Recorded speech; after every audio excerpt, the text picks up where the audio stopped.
Hi, welcome back to my kitchen. Tonight we're going to have breakfast for dinner here at our house, and I'm going to be making what I call breakfast pizza. It's my family's favorite. So real quick, I thought I would turn on the camera and show you how I do that. And we're going to start with the crust. You're going to need 1 box of gluten-free Bisquick. And just put the whole box in there.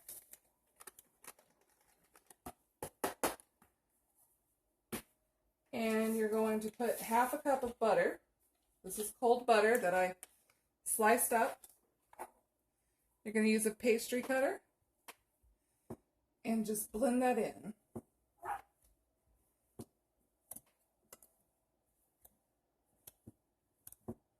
It doesn't have to be perfect, I have found with this recipe, but you want it to be incorporated quite well. Now, before we went gluten-free, I would get a can of those little biscuits, and I would just put the biscuits along the bottom of the pan and push them down, and then poke the tops with a fork, and that would be the crust. But now that we are gluten-free, I've had to find a different way to make it, and this works great. Okay.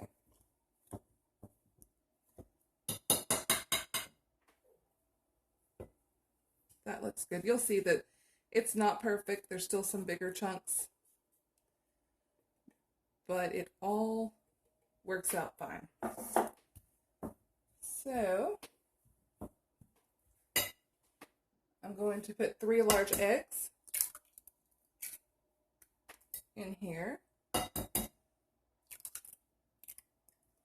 This is not a finicky recipe. Thank goodness. Okay, got that one. I'm just going to break the eggs up a little bit before I pour the milk in.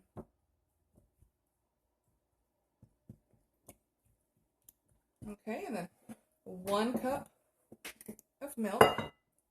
If you're dairy free, almond milk works great.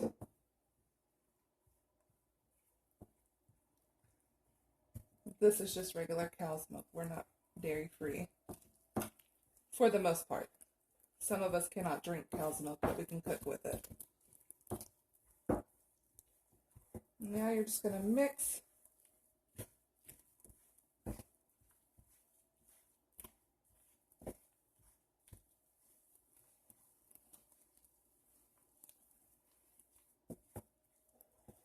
Okay, so now it's like kind of a dry dough. Not really though, because it's gluten-free. And, sorry about that noise. I'm going to preheat my oven to 400 degrees and put this in a pan. Okay, now I have a greased pan. Let's see here, I'm going to pour this into the pan.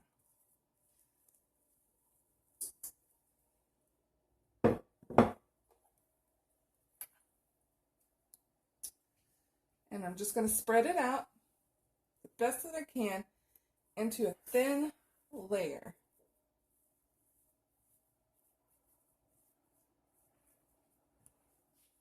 And I will bring you back when I get this all spread out. Okay, we are back. I ended up having to add another 1/4 cup of milk. I don't know why, I never have before. The dough just wasn't able to spread. So I put it back in the bowl, I added another 1/4 cup of milk, and here we are. It doesn't look pretty. We're going to cook it in the oven at 400 degrees until it's just golden brown. It doesn't have to be completely cooked. While this is cooking, I'm going to mix up the gluten-free country gravy mix. Just 2 packets of gravy. And I'm going to brown some sausage. I won't use this whole thing. I'll use probably half of it. And when we're at the next step, I'll bring you back and show you how I put it all together. Okay, we are back. I have my crust pre-baked. It's not fully baked. And even when I put the stuff, it might separate, but that's okay. When it all bakes, it somehow all goes back together just fine. I have my sausage browned. So I'm just going to spread it over the top. I drained it quite a bit, but it's still, I might need to drain it some more. I'm just going to spread it all over.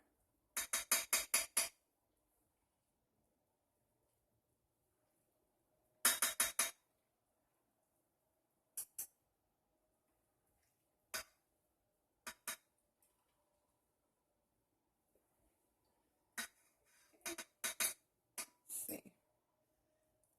Just get as much as you. I ended up doing the whole package of sausage because I do have several people coming over for dinner tonight. And that includes some hungry teenagers and hungry kids. So I decided more sausage the better, I guess, for this time. Okay. Now after you get the sausage, you're just going to pour your gravy.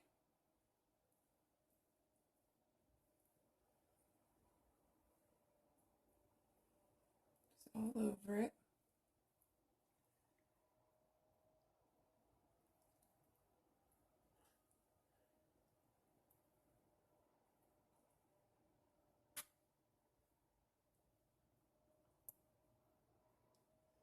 Just like so. And now for the last little bit, we're going to add some cheese. This is so simple, like I said, and my family loves it. This is not a healthy meal. I usually only make this on special occasions or for like a weekend brunch, but it's getting to the end of the school year. Everyone's tired. Lots of end of the year projects are due.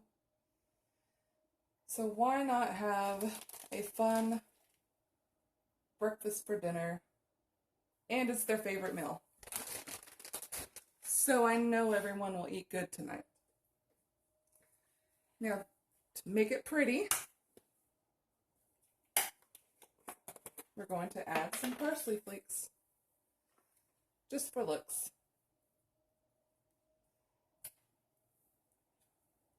Not that much. Okay, this is going to go back into the 400-degree oven for about 15 to 20 minutes. The crust will finish setting up and the cheese will melt and get bubbly, and I'll show you the final picture when it is all done. Here we are with the finished product. I'm going to let this sit. We're not eating until later tonight, but I would let this sit for a good 10-15 minutes before you cut into it, just because gluten-free biscuits and any kind of gluten-free crust can kind of be soft, so it needs to set. I hope that you enjoyed this. Let me know in the comments if you try this recipe or if you have any other ideas that I could do with this recipe. And once again, thank you for watching and have a good day.